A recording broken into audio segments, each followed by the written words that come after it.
आज से 4 दिन बाद अगली एकादशी को होगा युद्ध, होगा युद्ध, होगा युद्ध। शम्स खान की सेना का मनोबल कमजोर हुआ है। उसकी सेना कई दिनों से अपने मुल्क से दूर इसलिए थक चुकी है। शम्स खान की सेना बड़ी जरूर है लेकिन कमजोर है और इसी समय का हमें कब से इंतजार है। हमारी सेना छोटी लेकिन उत्साह से भरी हुई है। क्या आप सब लोग अपनी धरती, अपनी मातृभूमि शत्रुओं के हाथ से वापस लेने के लिए तैयार हैं? तैयार है, तैयार है।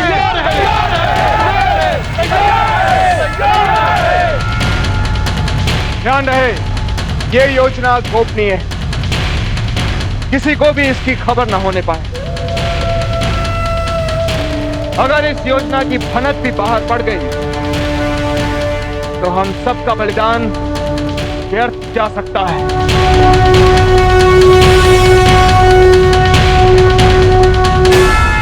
फौजीराज, क्या हुआ दादा? फौजीराज, हमें यहाँ से चलना होगा। किंतु राजीराज तो अभी तक आए ही नहीं, हमें क्षमा मांगनी है ना उनसे। समझने की कोशिश करें फौजीराज, हमारी तबीयत अचानक से बिगड़ रही है। हालत और बिगड़ने से पहले मुझे आपको किले तक ले जाना होगा, नहीं तो मुझे अपने प्राणों से हाथ धोना पड़ेगा। आइए चलिए फौजीराज।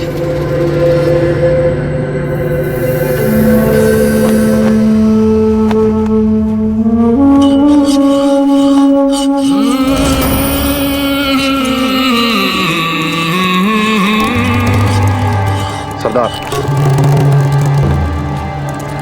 ठहरो आदिल खान।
बोलो आदिल खान, बोलो, क्या बोल रहे थे, बोलो।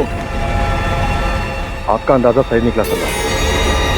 हमें खबर मिली है उदय सिंह अपने सामंतों के साथ खुफिया बैठक कर रहे हैं और ऐसा लगता है कि ये हमारे खिलाफ कोई साजिश रच रहे हैं। आदिल खान, हमारा एक बड़ा ही काबिल जासूस वहाँ है जो हमें तफसील से वहाँ की सारी खबरें बता देगा।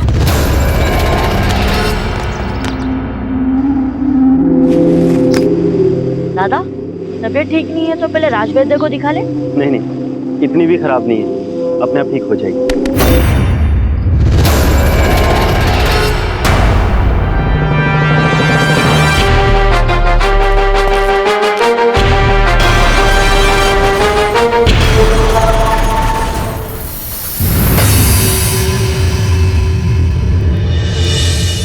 दादा, ये आपका।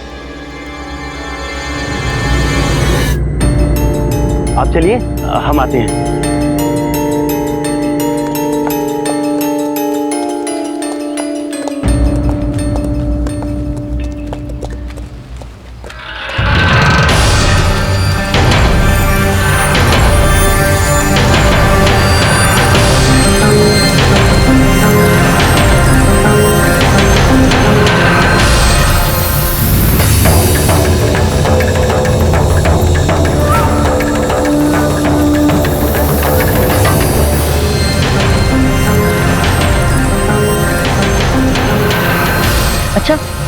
वो जो शम्स खान की छावनी में घुसने के लिए प्रवेश पत्र है, वे क्या हमारे लोगों को भी दिए गए हैं? नहीं बाबूजी राज, हम तो छावनी की धूल छूना भी अपमान समझते हैं। उसके प्रवेश पत्र क्यों लेंगे हम?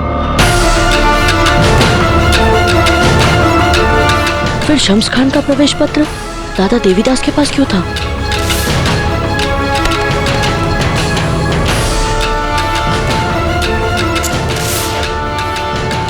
कहीं राजीराज का सबसे विश्वास पात्र सेवक ही शम्स खान का जासूस?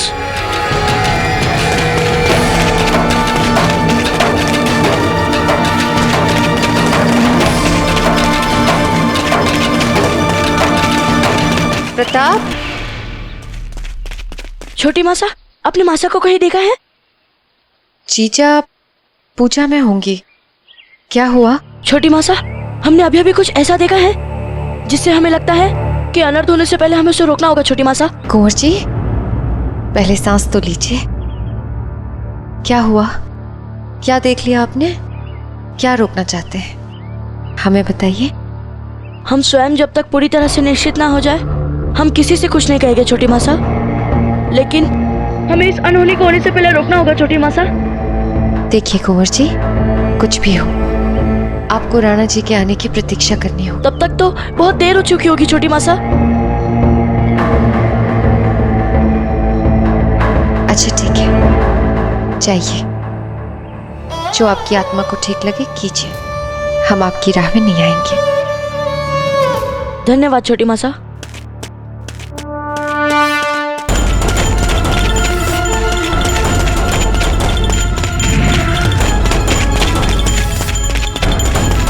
नहीं बाबूजी राज, हथियार बंद रक्षक के बिना नहीं। आप मेरी बात तो सुनिए। हम आदेशों में बंधे हैं बाबूजी राज। ठीक है, बंधे रहो इन आदेशों से।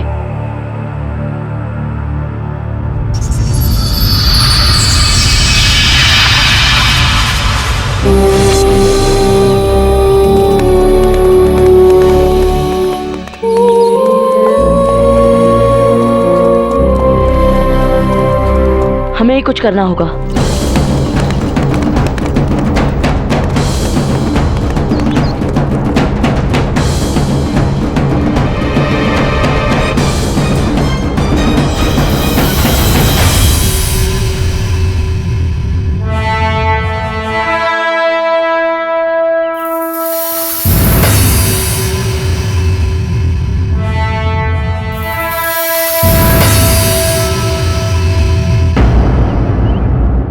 हमें क्षमा कर दीजिएगा दाजीराज, परिस्थितियां फिर एक बार हमें आपकी आज्ञा का उल्लंघन करने के लिए विवश कर रही है।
रुकिए, एक क्षण।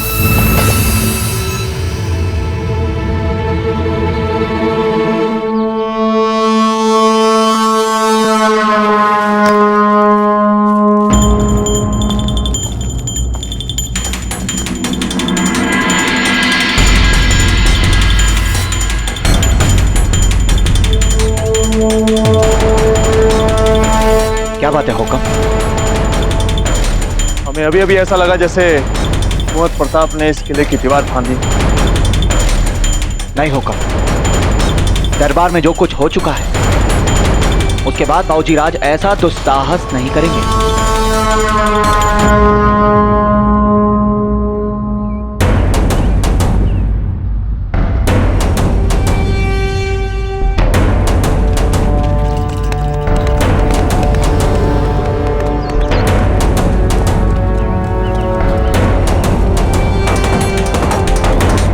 कुंवर प्रताप!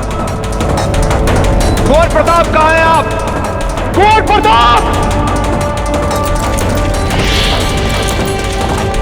कुंवर प्रताप!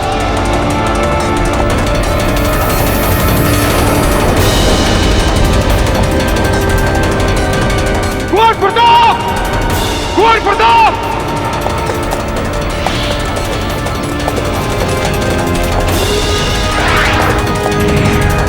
कुंवर प्रताप! कुंवर प्रताप! कुंवर प्रताप!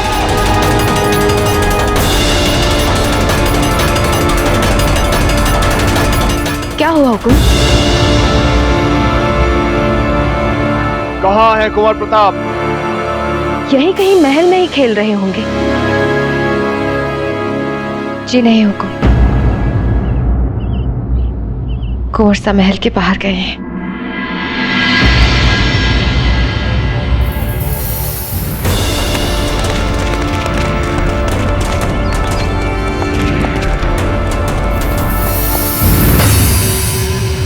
क्यों?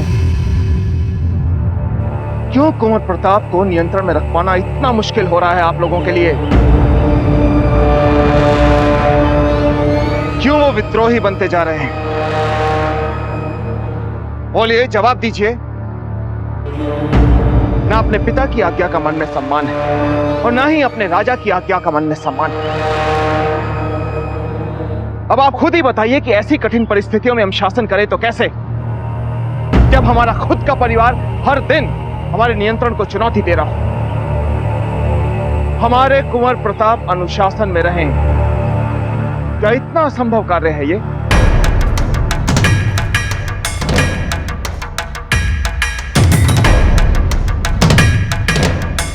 है कोई उत्तर इसका आपके पास महारानी जयवंताबाई जी?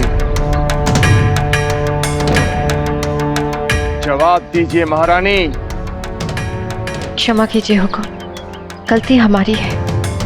हमें कुंवर प्रताप को बाहर जाने से रोकना चाहिए। राणा जी, हमें कारण तो नहीं पता कि क्यों फिर इस बार प्रताप को किले के बाहर जाने का दुस्साहस करना पड़ा और क्यों एक बार फिर उन्होंने आपकी आज्ञा का उल्लंघन किया। लेकिन हमारा विश्वास कीजिए हुकुम, इस बार हम प्रताप को ऐसा दंड देंगे कि दोबारा वे आपकी आज्ञा का उल्लंघन ना कर सके। ये हमारा वचन है हुकुम। नहीं, इस बार केवल वो होंगे और हम होंगे। हम दोनों के बीच कोई नहीं आएगा, कोई भी नहीं।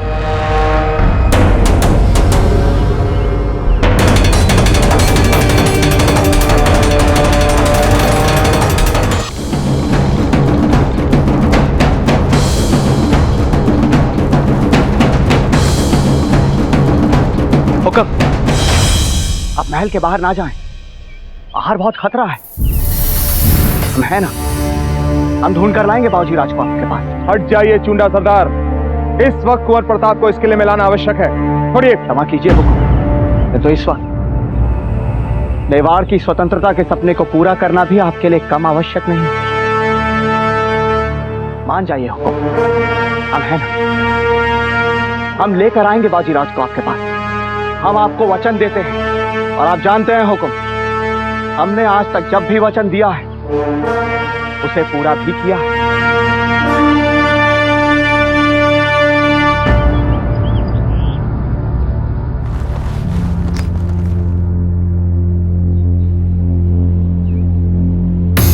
चलो।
शम्स खान तुम्हारी खबरों का बेसब्री से इंतजार कर रहा है। देवीदास, बताओ क्या नई खबर लेके आए हो?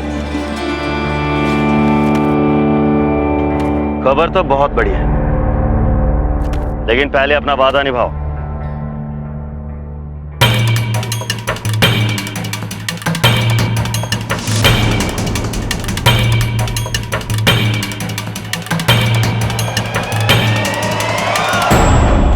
अब बताओ खबर क्या है? महाराणा उदय सिंह ने शम्स खान के विरुद्ध युद्ध की तैयारी कर ली। इसके लिए उन्होंने अपने सामंतों की एक विशेष बैठक भी बुलाई थी। मेवाड़ के राजपुरोहित ने आज से ठीक 4 दिन बाद युद्ध का शुभ मुहूर्त निकाला है। अभी मैं चलता हूं, मुझे तुरंत यहां से निकलना होगा।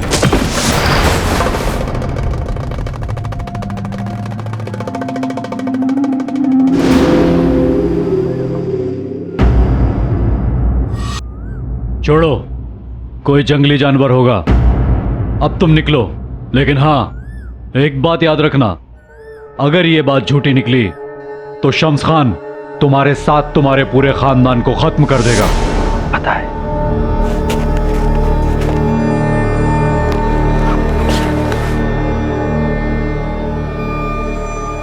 हमें जल्द से जल्द ये सूचना दाजीराज को देनी चाहिए।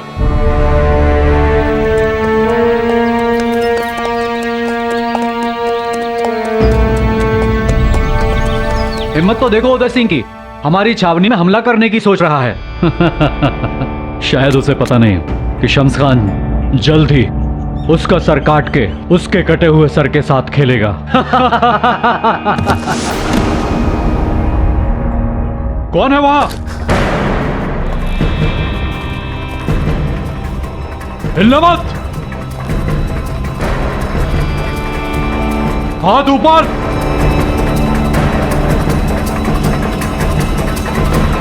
पलट जा चुपचाप।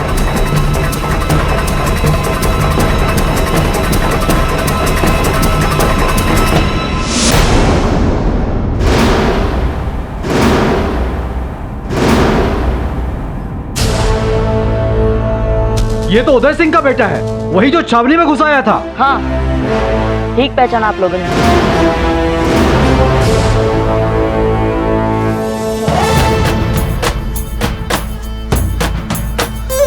और अब दाजीराज के लिए अपशब्द बोलने के अपराध में आप दोनों को बहुत पछताना होगा। मूर्ख राजकुमार, तेरे सामने तेरी मौत खड़ी है, बजाय डरने के तू हमें धमकी दे रहा है। अभी खुद अपनी आंखों से देख लेना। चलो, इसका सर काट के शम्स खान के पास ले चलते हैं। हाँ हाँ, शम्स खान को इसका सर तोहफे में देंगे।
हिम्मत कैसे हुई हमारे बाबूजी राज पे हमला करने की?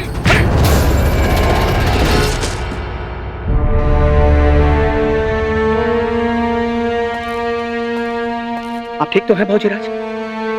आपके हाथ से तो खून बह रहा है। कुछ नहीं रावत जी, यूं ही मामूली सी चोट है। बाबूजी राज आइए, हमें तुरंत महल के लिए चलना होगा। यह स्थान आपके लिए सुरक्षित नहीं। रावत जी, इससे पहले हमें किसी को खोजना है। क्षमा करें बाबूजी राज, किंतु हम आपको इसकी अनुमति नहीं दे सकते। राणा जी का आदेश है हमारे लिए कि हम तुरंत आपको उनके सामने लेकर आए। और वैसे भी बाबूजी राज, राणा जी अपनी आज्ञा का दूसरी बार उल्लंघन सहन नहीं करते। ठीक है रावत जी, आप जैसा उचित समझे। परंतु जिस व्यक्ति को हम ढूंढ रहे हैं, क्या पता वो अपने आप यहीं कहीं दिख जाए। रावत जी!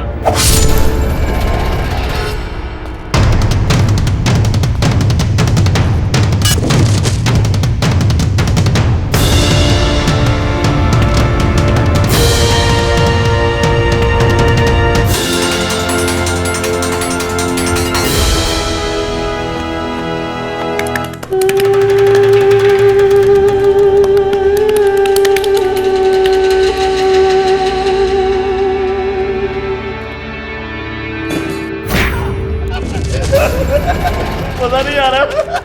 क्या हुआ हुजूर? नायत मजा नहीं आ रहा। हमारे दो सिपाही देवीदास से मिलने गए थे, कहां रह गए पता लगाओ। मजा नहीं आ रहा है। जी हुजूर।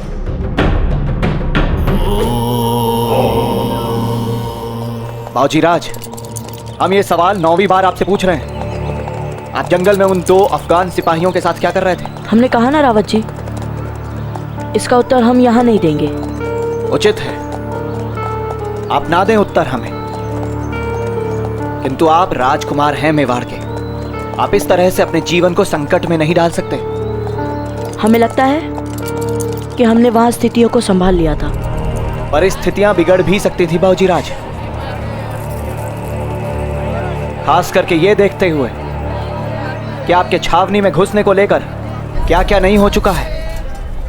दरअसल हमें भय है आपको लेकर, क्योंकि राणा जी का क्रोध अपनी सहनशीलता की सभी सीमाओं को लांघ चुका है।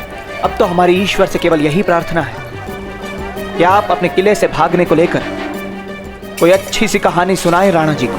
हमारा विश्वास कीजिए रावत जी, हमने जो किया उसके लिए हमारे पास उचित कारण है, और हम वो कारण आप सबके सामने ही बताएंगे दाजीराज को। देवीदास, ये यहाँ क्या कर रहा है? देवीदास दादा? और ये कहाँ जा रहा है? देवीदास!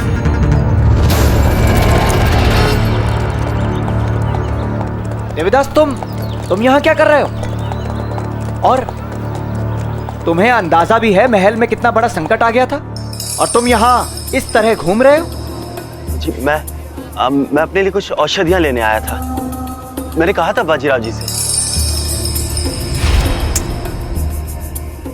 महाराणा उदय सिंह ने शम्स खान के विरुद्ध युद्ध की तैयारी कर ली।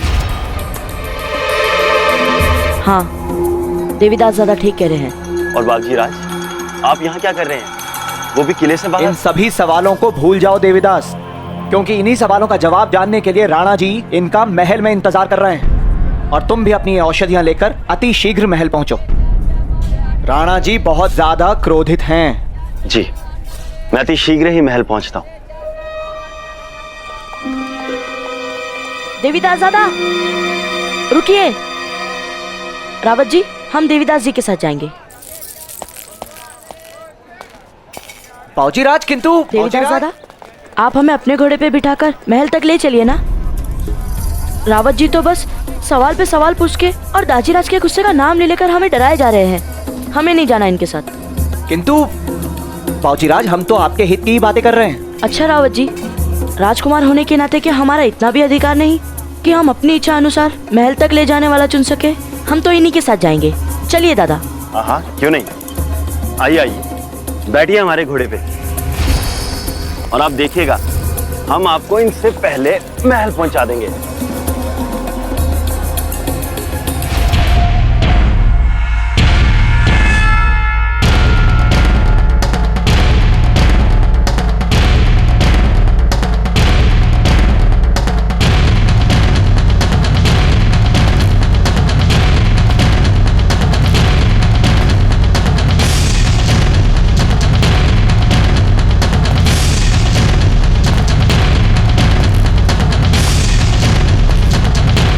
हुकुम, बाबूजी राज ने किले की दीवार यूं नहीं लांगी होगी, जरूर कुछ कारण हुआ होगा हुकुम। हाँ हुकुम, वरना आप किसी से भी पूछ लीजिए, बाबूजी राज को हर कोई आज्ञाकारी ही बताएंगे। बस।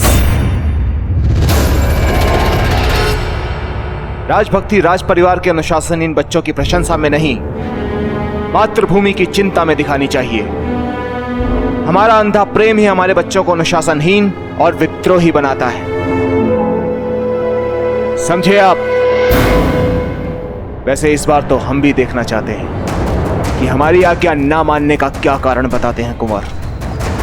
दादा, तबीयत ज्यादा खराब है तो थोड़ी देर विश्राम कर ले। नहीं बाबूराज, हमें महल जल्दी पहुंचना होगा। किंतु दादा जल तो ले लीजिए।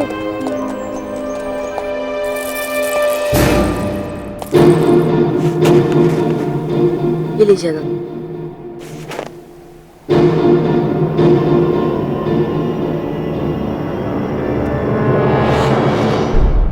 बाबूराज। हाँ दादा। मुझे नहीं पता कि आपने क्या किया, पर मेरी बात माने तो वहां पहुंचने पर जैसे ही आप पिताजी को देखें, अपने घुटनों के बल बैठकर उनसे क्षमा मांग लीजिएगा। मैं अन्नदाता को वर्षों से जानता हूं, वो बाहर से बहुत कठोर दिखते हैं, पर भीतर से उनका मन बहुत ही कोमल है।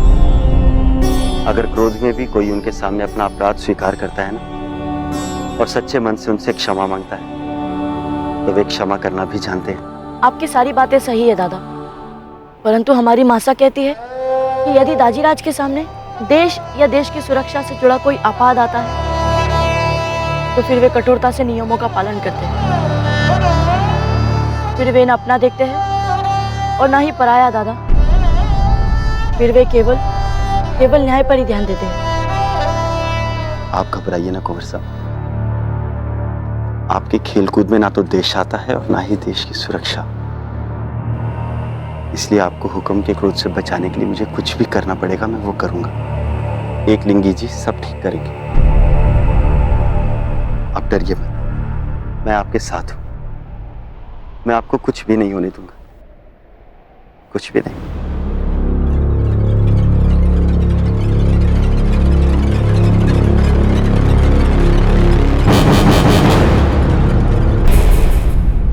हुकुम, वो आ गए भाऊजी राज।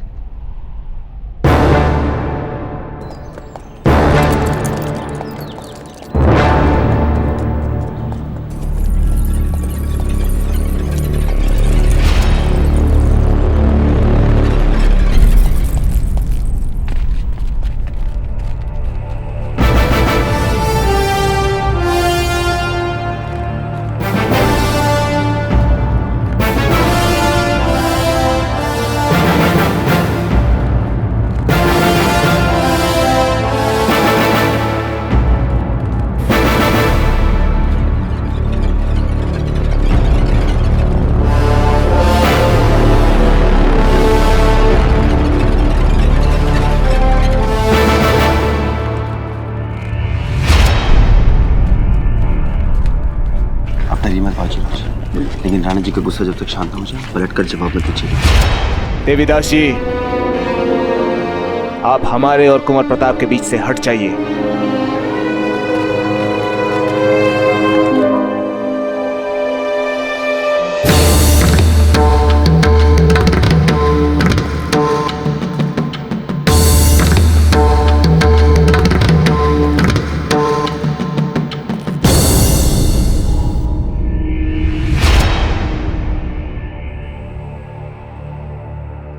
कुंवर प्रताप, आज जो आपने अपराध किया है, उसके उचित न्याय के लिए हमें यह भूलना पड़ेगा कि आप हमारे पुत्र हैं। तभी हम आपको उचित दंड दे पाएंगे। आपका दिया हर दंड हमारे लिए आपका आशीर्वाद है दाजीराज। इसीलिए माँ की सीख से जो हमने किया, उसके परिणाम के लिए हम तैयार हैं दाजीराज। बहुत अच्छे। तो आपने जो अपराध किया है, उसके लिए आपका दंड है कि... दाजीराज, आप हमें दंड सुनाए, उससे पहले हम आपको एक बहुत महत्वपूर्ण बात बताना चाहते हैं। और हम चाहते हैं कि आप हमें वो बात बताने की आज्ञा दें।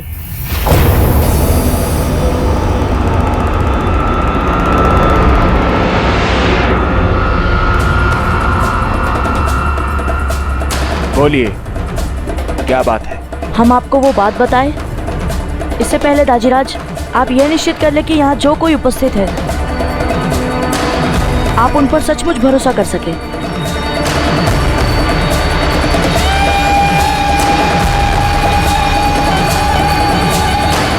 देवीदास जी, रुक जाइए। आपको कहीं जाने की जरूरत नहीं है।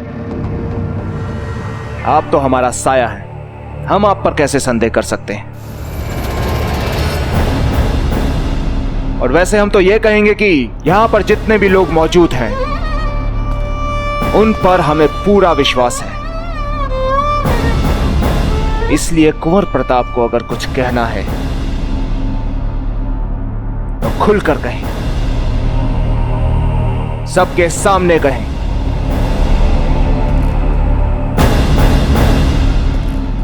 लेकिन एक बात ध्यान रखिएगा,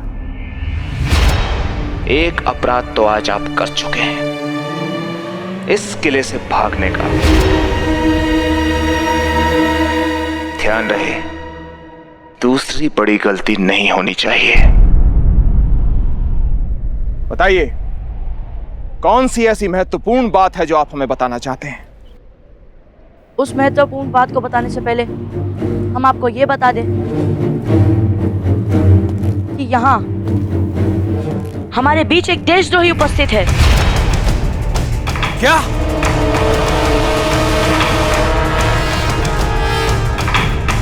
देशद्रोही? कुंवर प्रताप, आप जानते हैं आप क्या कह रहे हैं? हाँ दाजीराज। कहाँ है वो? यही है वो, हमारे बीच रहते हुए वो शम्स खान के लिए खबरी का काम कर रहा है दाजीराज।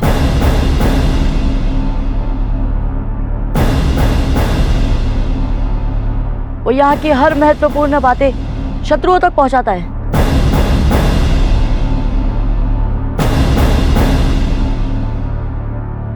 कुंवर प्रताप, हम अच्छी तरह से जानते हैं कि आप बहुत चतुर हैं,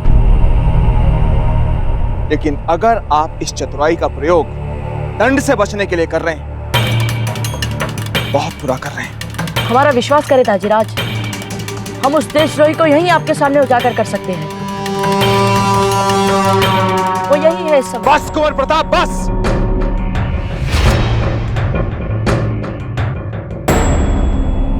बहुत बोल चुके आप। यहां पर जितने भी लोग मौजूद हैं, उन्होंने मेवाड़ के राजघराने की, जब से आप पैदा भी नहीं हुए थे तब से सेवा की है, रक्षा की है, और आप इन्हीं में से किसी को देशद्रोही बताना चाहते हो? पर सच्चाई तो यही है दाजीराज। सच्चाई सबूत मांगती है,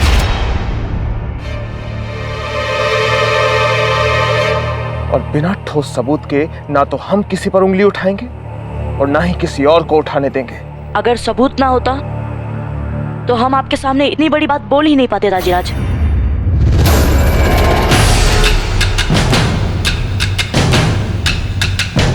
क्या सबूत है आपके पास कि यहां पर कोई देशद्रोही है?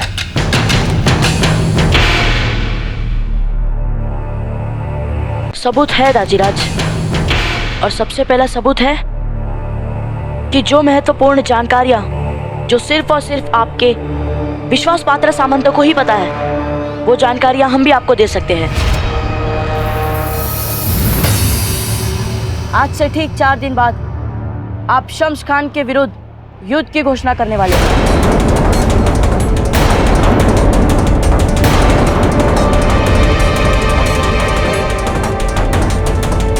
प्रताप, राजा की बात सुनना, क्या राजा और सामंतों के बीच में जो कुछ भी हुआ वो सब कुछ देखना या सुनना अक्षम्य अपराध है। अक्षम्य अपराध है, जानते हैं आप? हुकुम, मामला बहुत संगीन हो चुका है। हमारा आपसे निवेदन है कि आप पहले एक बार शांति से बावजीराज की बात को सुन लें। अब सुनने के लिए बचा क्या है?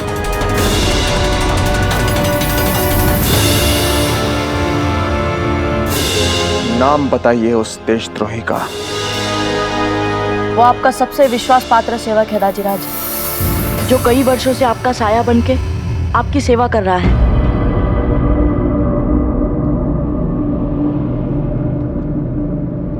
इस सच्चाई को जानने से पहले तक वो हमारे लिए सब कुछ था। मित्र, सलाहकार, हितैषी, सब कुछ, जिसे सदा हमने अपना रक्षक माना।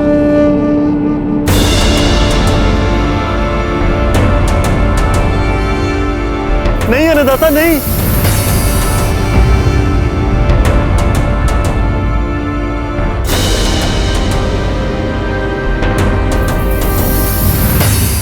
क्या ये बात आप पूरे विश्वास और सबूत के साथ कह रहे हैं कुंवर प्रताप?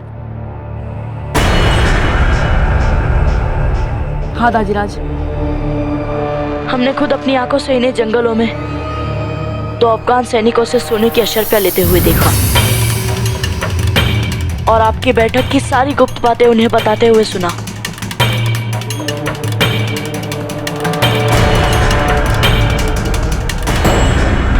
इन्होंने शम्स खान के सैनिकों को बताया कि कब राजपुरोहित जी ने युद्ध के लिए शुभ मुहूर्त निकाला है और कब आपने युद्ध के लिए घोषणा की है। सारी बात बता दी इन्होंने सैनिकों को, सब कुछ। इसलिए किले की दीवार फांदकर हमने जंगल तक इनका पीछा किया, क्योंकि हमने इनके पास शम्स खान का परिचय पत्र देख लिया था। हमें उसी समय इन पर संदेह हो चुका था। मुझे माफ करें, मुझे क्षमा करें अन्नदाता। मैं ऐसी गलती फिर नहीं करूंगा। मुझे माफ करें, मुझे क्षमा करें।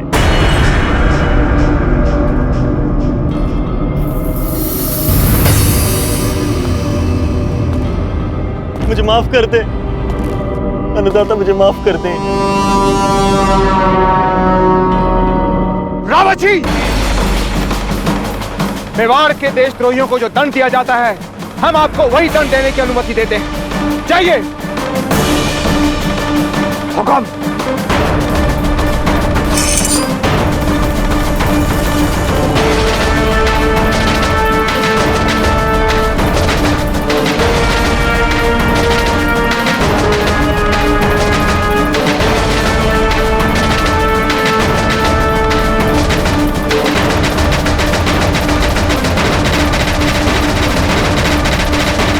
जाइए रावत जी।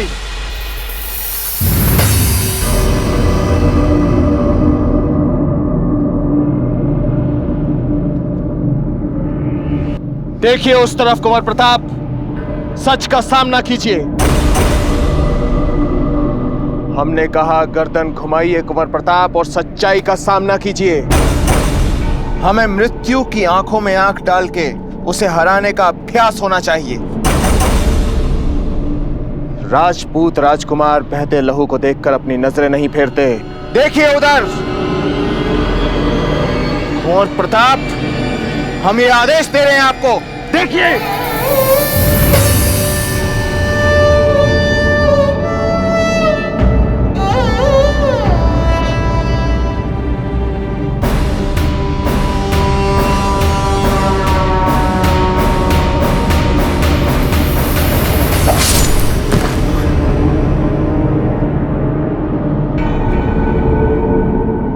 देखिए हमारी तरफ। कुंवर प्रताप, आपने जो कुछ भी किया ठीक किया। हम तो केवल आपसे क्षमा मांगना चाहते थे दाजीराज, इसीलिए हम आपके पीछे पीछे भागे आ रहे थे। आपके पीछे पीछे आते न जाने हमारे सामने ये सब कैसे आ गया। और दाजीराज, जाइए, अपनी माँ के पास जाइए। जो आ गया दाजीराज।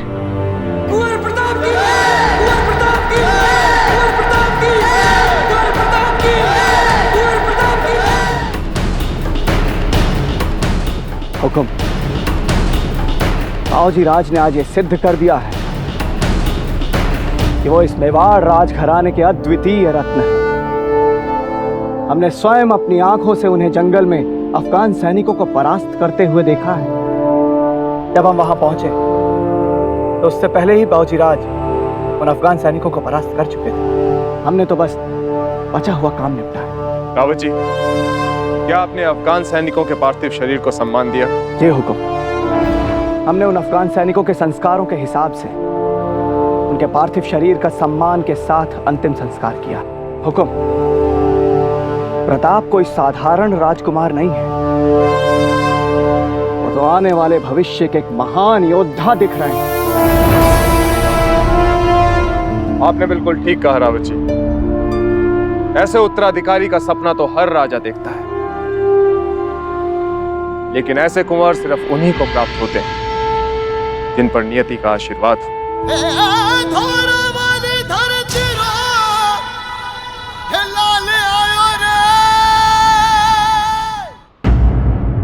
मेवाड़ के वीर महाराणा प्रताप के जीवन को करीब से जानने के लिए चैनल को सब्सक्राइब करें और बेल आइकॉन दबाना न भूलें।